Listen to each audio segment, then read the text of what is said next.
Wow, guys, rupa-rupanya ini langkah Indonesia untuk menjadi ketua ASEAN, di mana dikatakan jauhkan pengaruh blok barat. Hello guys, bismillahirrahmanirrahim. Assalamualaikum warahmatullahi wabarakatuh. Allahumma salli ala Sayyidina Muhammad wa ala ali Sayyidina Muhammad. Guys, selamat datang ke Musa Channel. Ini adalah channel YouTube aku, Musa bin Muhammad Darin Channel. Kepada subscriber, kepada viewer di luar sana yang selama ini telah pun memberi sokongan kepada Musa Channel, aku mengucapkan ribuan terima kasih guys. Kalian memang mantap, gratis guys. Dan aku sentiasa mendoakan agar semua kalian di luar sana dipermudahkan segala urusan, dibukakan pintu-pintu rezeki, dihindarkan, dijauhkan daripada segala malapetaka dan juga dihindarkan daripada segala fitnah akhir zaman guys. Amin amin ya rabbal alamin. Guys, seperti biasa, hari ini kita akan buat sedikit lagi video reaction di channel Bagi-Bagi. Dan kalau kita tengok judul video yang kita react hari ini, di mana dikatakan rupa-rupanya ini langkah Indonesia untuk menjadi ketua ASEAN, di mana dikatakan jauhkan pengaruh blok barat. Wow, jom guys, kita tonton dulu video ini. Seperti biasa, di hujung nanti baru kita akan bagi sedikit kita punya respon mengenai video nih guys. Apa-apapun, kita semak dulu video nih. Ogah ASEAN jadi boneka barat. Indonesia langsung perketat kepentingan dunia di bawah naungan Jokowi.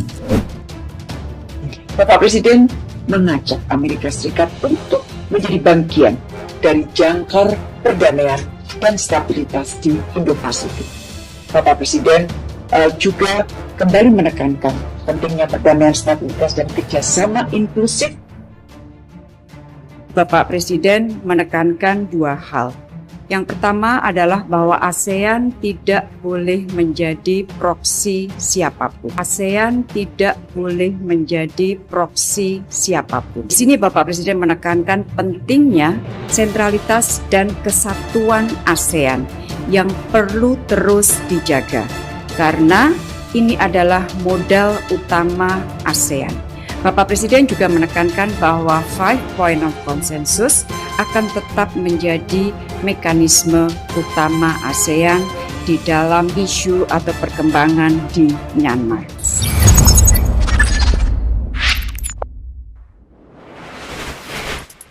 Sahabat Bagi-Bagi, dengan adanya pemimpin ASEAN yang akan dipimpin oleh Presiden Indonesia, yaitu Jokowi, membuat orang-orang sangat penasaran langkah apa yang akan dilakukan oleh Indonesia. Lantaran Indonesia yang merupakan negara yang masih abu-abu, tidak beraliansi dengan siapapun, atau negara yang netral, tidak mau diatur oleh negara lain, apalagi dengan adanya misi Indonesia untuk menjadi negara maju, membuat Indonesia semakin pede bisa membuat negara ASEAN menjadi organisasi yang sangat kuat. Lantas, penegasan apa yang dilakukan Jokowi agar ASEAN tidak mau jadi boneka dari barat? Bagaimanakah kunci Indonesia menjadi negara maju sementara pemimpin kita sedang bersinambungan konflik ASEAN dengan Myanmar? Mari kita bahas. Sahabat Bagi-Bagi, Indonesia menegaskan ASEAN tidak boleh disetir oleh pihak manapun. Hal ini disampaikannya saat pertemuan dengan para menteri luar negeri atau ASEAN dan Sekretaris Jenderal ASEAN di Istana Kepresidenan.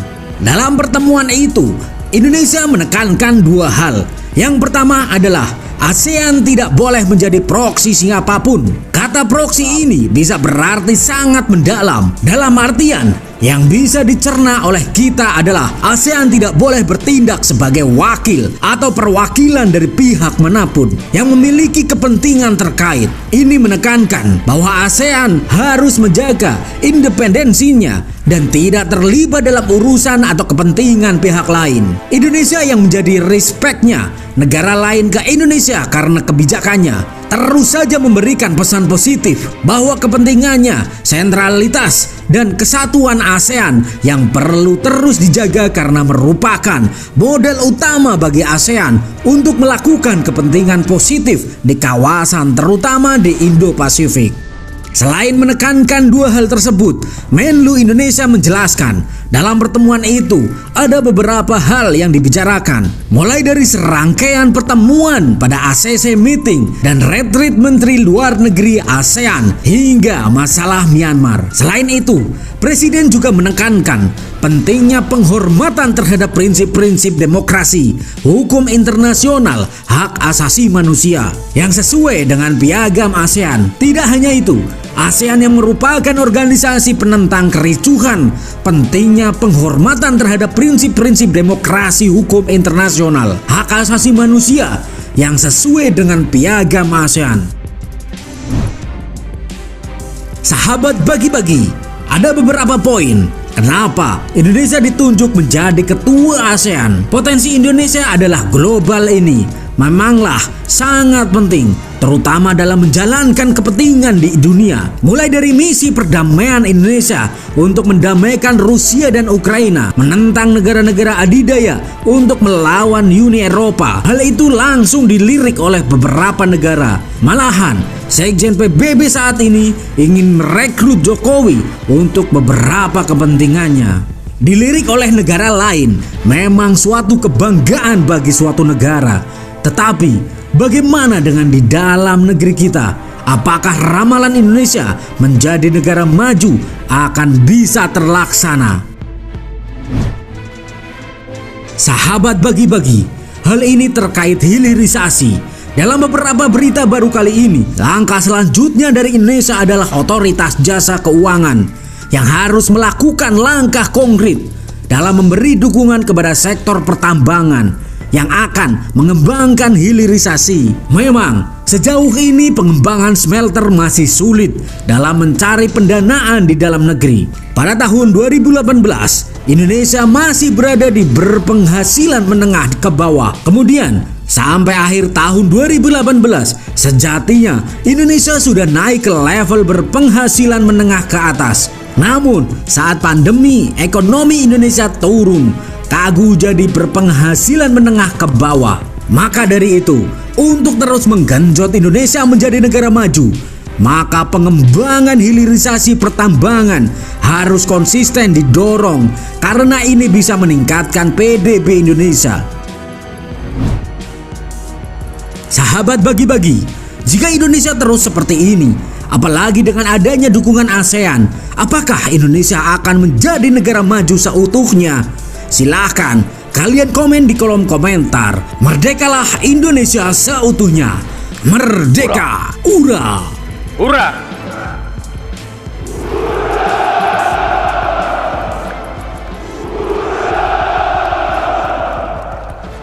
Beberapa minggu yang lepas, pemimpin-pemimpin ASEAN telah berkumpul, dan kalau kita tengok selaku sebagai ketua ASEAN, di mana Presiden Jokowi telah dilantik sebagai mengetuai ASEAN pada kali ini, di mana Presiden Jokowi sangat-sangat menitik beratkan perdamaian di ASEAN, dan kita dapat nampak Presiden Jokowi ingin menjaga hak asasi setiap negara-negara ASEAN. Apa yang dititik beratkan oleh Jokowi semasa pertemuan terhadap pemimpin-pemimpin ASEAN, beliau menegaskan bahawa di mana Presiden Jokowi tidak mahu mana-mana negara di ASEAN ini yang pro Barat ataupun pro kepada China. Mana beliau mahu negara-negara ASEAN, khususnya pemimpin-pemimpin ASEAN ini mengamalkan secara netral, iaitu tidak berpihak kepada mana-mana blok negara maupun pro Barat, pro China ataupun pro negara mana sekalipun. Dan kalau kita tengok apa yang disampaikan sendiri oleh Menlu daripada Indonesia sama dengan apa yang disampaikan oleh